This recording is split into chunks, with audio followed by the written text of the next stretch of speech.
ये कहानी कुछ ऐसे सर्वाइवर्स की है जो रेगिस्तान के बीचों बीच फंस जाते हैं। वो चाहें भी तो यहाँ से नहीं निकल सकते और ना ही इन तक कोई मदद पहुँच सकती है। ये कहानी शुरू होती है मंगोलिया के डेजर्ट से। ईस्ट एशिया का ये सबसे बड़ा रेगिस्तान है। यहाँ पर एक कंपनी आई होती है जो यहाँ पर तेल निकालना चाहती है, लेकिन उनकी इन्फॉर्मेशन गलत होती है और कोई तेल नहीं होता। और अब ये सब के सब वापस जा रहे हैं। इन सबको वापस ले जाने के लिए यहाँ पर एक प्लेन भेजा गया है जिसके पायलट का नाम फ्रैंक होता है। उसके साथ उसका को पायलट भी होता है। ये दोनों के दोनों यहाँ पर जितना भी सामान है और जितने भी एम्प्लॉयज़ हैं उन सबको लेकर यहाँ से बीजिंग जाएंगे। ये सब के सब प्लेन में बैठ जाते हैं और बीजिंग के लिए निकल पड़ते हैं। और तभी रेगिस्तान में तूफान आना शुरू हो जाता है। फ्रैंक का जो को पायलट होता है वो कहता है कि अब हमें क्या करना चाहिए। फ्रैंक कहता है कि अब अगर हम वापस गए तो फ्यूल के लिए इंतज़ार करना पड़ेगा। उड़ान बढ़ने के लिए हमारे पास फ्यूल नहीं है और इसमें कितना वक्त लगेगा मुझे नहीं पता, इसलिए हमें आगे बढ़ना होगा। और फ्रैंक अपने प्लेन को और भी ऊपर ले जाता है ताकि वो उस रेत के तूफान से ऊपर से निकल पाए। लेकिन यहाँ पर उनका प्लेन ओवरलोडेड होता है और ये तूफान में फंस जाते हैं। साथ ही साथ ये रेडियो से मदद के लिए राब्ता करने की कोशिश भी करते हैं, लेकिन उनका राब्ता नहीं हो पाता। और तभी रेत की वजह से उनका एक इंजन ख़राब हो जाता है। फ्रैंक कहता है कि मुझे एमरजेंसी लैंडिंग करनी होगी और वो एमरजेंसी लैंडिंग करने के लिए प्लेन को नीचे उतारना शुरू करता है। लेकिन ये लैंडिंग इतनी आसान नहीं, क्योंकि उसे आगे कुछ नज़र नहीं आ रहा। और जैसे ही प्लेन थोड़ा नीचे उतरता है तो उनके प्लेन का पिछला हिस्सा एक चट्टान के साथ टकराता है, जिस वजह से पीछे का दरवाज़ा खुल जाता है। उनमें से एक पैसेंजर उड़ जाता है और उसकी मौत हो जाती है। और अब उनका प्लेन रेगिस्तान में घिसता हुआ बहुत आगे तक जाता है। और जब प्लेन रुकता है तो ये देखते हैं कि प्लेन में 2 और पैसेंजर्स मर चुके होते हैं, लेकिन अभी भी ये बाहर नहीं जा सकते क्योंकि बाहर तूफान चल रहा है। और जब तूफान रुकता है तो दिखाया जाता है कि उनका पूरा प्लेन रेत के अंदर दफन हो चुका है। लेकिन कुछ ही घंटों बाद रेत वहाँ से उड़कर हट जाती है और उनका प्लेन एक बार फिर से विजिबल हो जाता है। सबके सब बाहर आते हैं और अपने खाने की सप्लाई चेक करते हैं और उन्हें पता चलता है कि उनके पास 1 महीने के खाने और पीने की सप्लाई है। उनमें से एक आदमी होता है जो कहता है कि मैं चलकर यहाँ से बाहर निकल जाऊँगा। दरअसल उन्हें यहाँ से बाहर निकलने के लिए 200 मील का सफ़र तय करना पड़ेगा। अब ये मंगोलिया में नहीं, चाइना में कहीं है, लेकिन उन्हें अपनी एग्जैक्ट पोजीशन नहीं पता होती और ना ही उनका रेडियो काम कर रहा होता है। वो आदमी जो यहाँ से चलकर जाना चाहता है वो कहता है कि मैंने मैराथन किया है, मैंने हाइकिंग ट्रैकिंग की है, मैं यहाँ से जा सकता हूँ। उसे बताया जाता है कि जुलाई का महीना है और रेगिस्तान में जुलाई का महीना सबसे गर्म होता है। अगर आप 1 गिलास पानी पियोगे तो चंद ही मिनटों में आपके जिस्म से पसीना बनकर 10 गिलास पानी निकल जाएगा। वो कहता है मैं सिर्फ रात को सफ़र करूँगा। उसे बताया जाता है कि लेकिन तुम्हें रास्ता पता नहीं चलेगा क्योंकि यहाँ पर जो पहाड़ हैं वो मैग्नेटिक है और तुम्हारा कंपास कभी भी काम नहीं करेगा, इसलिए तुम गोल गोल घूमकर बार बार एक ही जगह पर आओगे। और उसको समझा जाता है कि वो यहाँ से उस वक्त अकेला नहीं निकल सकता। और उसी रात को सब के सब प्लेन के अंदर सो रहे होते हैं। बाहर तूफान चल रहा होता है और तभी उनमें से एक आदमी जिसका नाम डेविस होता है वो बाहर टॉयलेट के लिए जाता है। और जब वो वापस आ रहा होता है तो उसका पैर पत्थर से टकराता है, जिसकी वजह से वो रेत से लुढ़कता हुआ नीचे की तरफ चला जाता है। तूफान में उसे चारों तरफ कुछ भी नहीं दिखता और वो रास्ता भटक जाता है। हालांकि वो मदद के लिए चिल्लाता भी है, लेकिन कोई भी उसकी आवाज़ नहीं सुन पाता। सुबह जब वो उठते हैं तो देखते हैं कि उनका एक साथी डेविस गायब है। उसे चारों तरफ ढूंढने की कोशिश करते हैं, लेकिन उसका कुछ पता नहीं चलता क्योंकि वो रेत में दफन हो चुका होता है। और इस बात से सब परेशान होते हैं। इसलिए उनमें जो लेडी होती है वो पायलट फ्रैंक के पास जाती है और वो फ्रैंक से पूछती है कि कोई हमें यहाँ पर बचाने आएगा, इसके कितने % चांसेस हैं। फ्रैंक कहता है कि 5%, लेकिन हम यहाँ से निकल नहीं सकते क्योंकि हम रेगिस्तान के बीचों बीच हैं। हमारे पास पानी और खाना बहुत कम है और इतने कम पानी और खाने के साथ हमने चलना शुरू किया और सबका सब 2-3 दिन में ही ख़त्म हो जाएगा और हम में से कोई भी नहीं बचेगा। हालांकि इस बात के चांसेस बहुत कम हैं कि कोई हमें यहाँ पर ढूंढने के लिए आएगा, लेकिन मैं ऑप्टिमिस्टिक हूँ, इसलिए मैं यहाँ पर इंतज़ार करना प्रेफर करूँगा। वहीं बाहर जो लोग होते हैं आहिस्ता आहिस्ता उनकी उम्मीदें टूटना शुरू हो जाती हैं कि कोई उन्हें यहाँ पर लेने के लिए आएगा। इसलिए उनमें से 2 लोग यहाँ से जाने का फैसला करते हैं, इसलिए वो अपने साथ कुछ पानी भी ले जा रहे होते हैं। तभी फ्रैंक उन्हें कहता है कि यहाँ से पानी कोई नहीं लेकर जाएगा और पानी की वजह से उनके बीच हाथापाई शुरू हो जाती है, जिसकी वजह से पानी गिर जाता है। यहाँ पर एक आदमी होता है जिसका नाम एलीट होता है। वो उनके पास आता है और कहता है कि मेरे पास एक आइडिया है जिससे हम सबकी जान बच सकती है। मैं कई दिनों से इस प्लेन को ऑब्जर्व कर रहा हूँ और हम इस प्लेन को रीबिल्ड करके एक दूसरा प्लेन बना सकते हैं। फ्रैंक उससे पूछता है कि तुम प्लेन के बारे में क्या जानते हो। एलीट कहता है कि मैं प्लेन डिज़ाइन किया करता था। दरअसल एलीट के बारे में कोई भी ज़्यादा नहीं जानता था क्योंकि वो इस कंपनी के साथ काम नहीं करता था जो मंगोलिया में तेल निकाल रही थी। वो एक दिन वहाँ पर आया था और उसके बाद पिछले 2 सालों से वो उन्हीं के साथ था। यहाँ पर एलीट के बारे में जानने के बाद सब शॉक्ड होते हैं, लेकिन साथ ही साथ अब उनके अंदर एक उम्मीद भी है और वो सब तैयार हो जाते हैं कि वो उस प्लेन को रीबिल्ड करेंगे। लेकिन फ्रैंक उनकी बातों से मुतमिन नहीं होता। वो कहता है कि ऐसा नहीं हो सकता और वो इसके लिए साफ साफ मना कर देता है। और अगली सुबह उनमें से एक और, जिसका नाम जेम्स होता है, वो यहाँ से निकल जाता है। यहाँ पर जो लेडी होती है वो उसे ढूंढने के लिए जा रही होती है। फ्रैंक उसे रोकता है और कहता है कि मैं जाऊँगा, और फ्रैंक उसे ढूंढने के लिए निकल पड़ता है। वो उन पहाड़ियों पर पहुँच जाता है जहाँ पर उनके प्लेन का पिछला हिस्सा टकराया था और प्लेन से एक आदमी गिर गया था। उस आदमी की लाश वहाँ पर अभी भी होती है और उसके जिस्म पर उसके कपड़े नहीं होते और वहाँ पर कुछ गोलियों के होल भी होते हैं।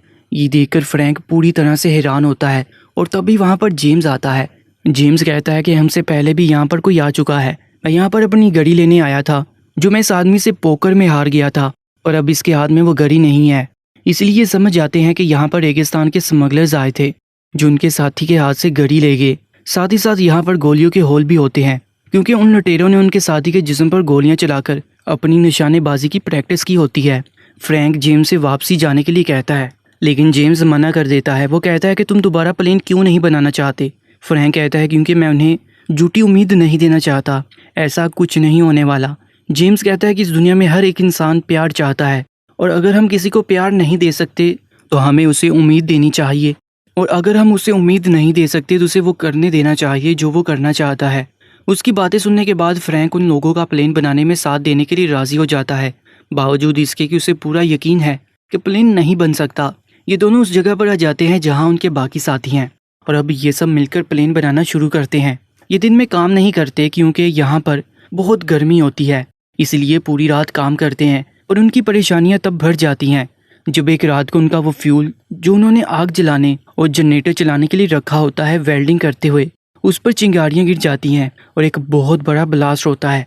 हालांकि इस ब्लास्ट में किसी की जान नहीं जाती, लेकिन उनका सारा का सारा फ्यूल बर्बाद हो जाता है। अब उनके पास उतना ही पेट्रोल बचा है जिसके साथ ये यहाँ से निकल सकते हैं।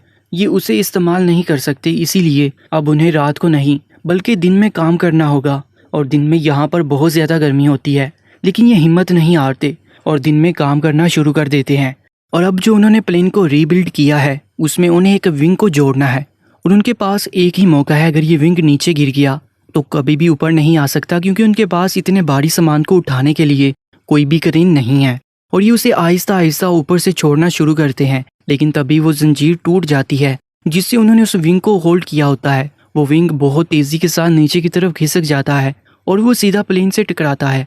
प्लेन के अंदर पहले से उनका एक साथी होता है जिसे उस विंग को एक होल्डर से जोड़ना है, और तब भी वो बाहर आता है। वो कहता है कि मैंने क्या कर दिया। दरअसल जंजीर टूटने के बाद विंग जब फिसक कर प्लेन की तरफ गया था तो वो एग्जैक्ट उसी पोजीशन पर गया था जहां से उसे जाना था, और उस विंग के जुड़ने के बाद उनके प्लेन का पूरा ढांचा तैयार हो चुका है और सबको अब उम्मीद है कि यहाँ से फ्लाई करके निकल जाएंगे।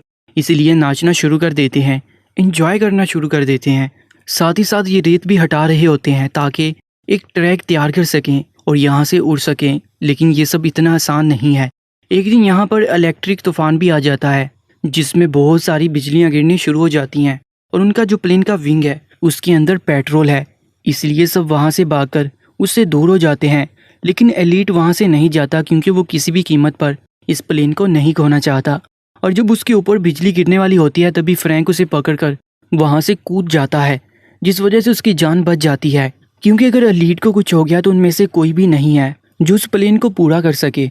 ये उस प्लेन का नाम फोनिक्स रखते हैं। फोनिक्स दरअसल रेगिस्तान का एक ऐसा परिंदा है जिसे बहुत ही ताकतवर माना जाता है, लेकिन उन्हें अभी भी फोनिक्स पर यानी अपने प्लेन पर बहुत काम करने हैं। आहिस्ता आहिस्ता उनका पानी भी खत्म हो रहा है। एक रात को ये रेत की चट्टान से देखते हैं कि उनसे काफी दूर कुछ लोग हैं जो टेंट लगाकर वहां पर सो रहे हैं। दरअसल ये सब स्मगलर्स होते हैं, हथियारों के सप्लायर्स होते हैं जो ऐसे बेशतर रेगिस्तानी रास्तों से हथियारों को सप्लाई एक मुल्क से दूसरे मुल्क में करते हैं। फ्रैंक कहता है कि हमें उनसे पानी की मदद मांगनी चाहिए। हालांकि एलीट मना करता है, लेकिन फ्रैंक और उसके कुछ साथी वहां पर उनसे पानी की मदद मांगने के लिए जाते हैं। फ्रैंक और उनके साथी पत्थर के पीछे छुप जाते हैं ताकि अगर कोई भी खतरा हो तो पीछे से हमला कर दें। उनके पास गन भी होती है और जब वो उन स्मगलर से पानी की मदद मांगते हैं तो उनमें से एक आदमी उनके एक आदमी पर गोली चला देता है। फ्रैंक और उसका जो साथी होता है वो पीछे से उन पर गोली चलाते हैं और उनके आदमियों को मार देते हैं, लेकिन एक स्मगलर वहां से भागने में कामयाब हो जाता है। हालांकि फ्रैंक के पास मौका होता है उसे पीछे से गोली मारने का, लेकिन वो गोली नहीं चलाता क्योंकि वो कातिल नहीं है।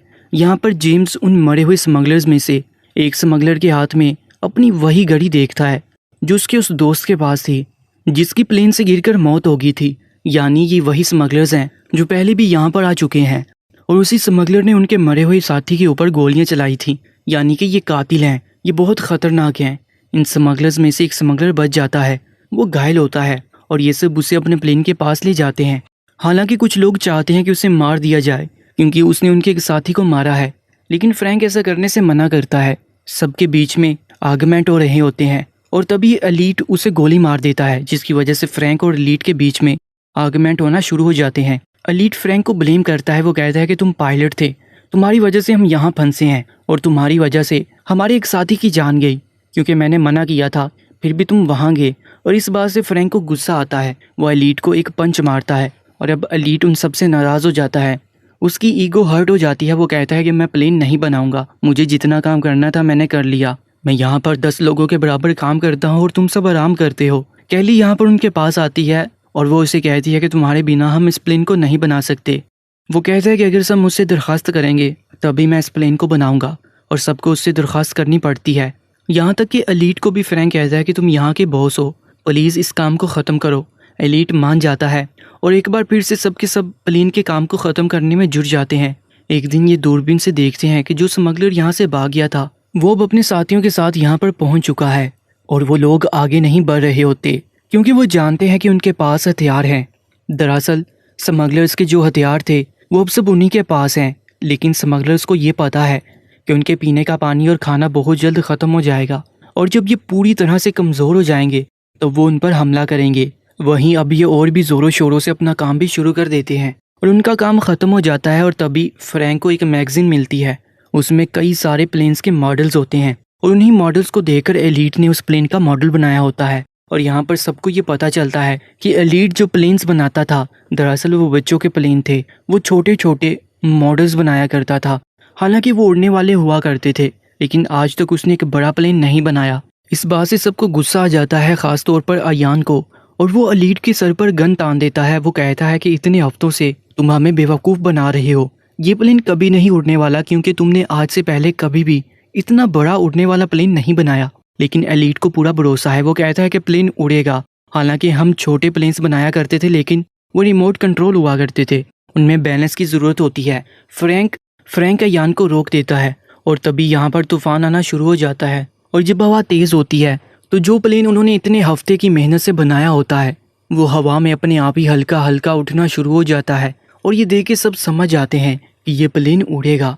उनके दिल में जो उम्मीद ख़त्म हो चुकी थी एक बार फिर से जाग उठती है, लेकिन ये रेगिस्तान का तूफान होता है जिस वजह से प्लेन रेत में पूरी तरह से ढक जाता है। तूफान ख़त्म होने के बाद सबके सब नाउमीद होते हैं क्योंकि उन्हें अभी भी यकीन नहीं है कि प्लेन उन सबको लेकर यहाँ से उड़ सकता है। लेकिन फ्रैंक कहता है कि हम सब ने इसे मेहनत से बनाया है और इसे हम उड़ाकर यहाँ से ले जाएंगे। ये सब के सब प्लेन को रेत से निकालते हैं और खींचते हुए उस जगह तक ले जाते हैं जहाँ पर रेत नहीं होती और प्लेन को स्टार्ट करते हैं। प्लेन स्टार्ट होता है लेकिन अगले ही पल वो बंद हो जाता है। ये कई बार कोशिश करते हैं और फाइनली उनका प्लेन स्टार्ट हो जाता है। प्लेन के इंजन की आवाज़ सुनकर जो स्मगलर्स होते हैं वो उनकी तरफ बढ़ना शुरू कर देते हैं। वो घोड़ों पर अपनी गन्स लेकर उन्हें मारने उनकी तरफ आ रहे हैं। ये सब के सब प्लेन के ऊपर चढ़ जाते हैं और विंग्स के साथ लटक जाते हैं। दरअसल इनके प्लेन का डिज़ाइन ऐसा होता है कि उसके अंदर बैठने के लिए किसी के लिए कोई जगह नहीं होती। उन्होंने एक बहुत बड़े हवाई जहाज़ से एक छोटा सा प्लेन बनाया है और अब उनका प्लेन रनवे पर आगे बढ़ना शुरू होता है। पीछे से वो स्मगलर्स लगातार उन पर गोलियां चला रहे होते हैं लेकिन उनमें से किसी को भी गोली नहीं लगती और तभी उनका रनवे ख़त्म हो जाता है और उनका प्लेन एक गहरी खाई में गिर जाता है। स्मगलर्स को लगता है कि ये सब मारे गए, लेकिन अगले पर उनका फोनिक्स उसी खाई से ऊपर उठता है और वो आसमान में उड़ना शुरू कर देता है।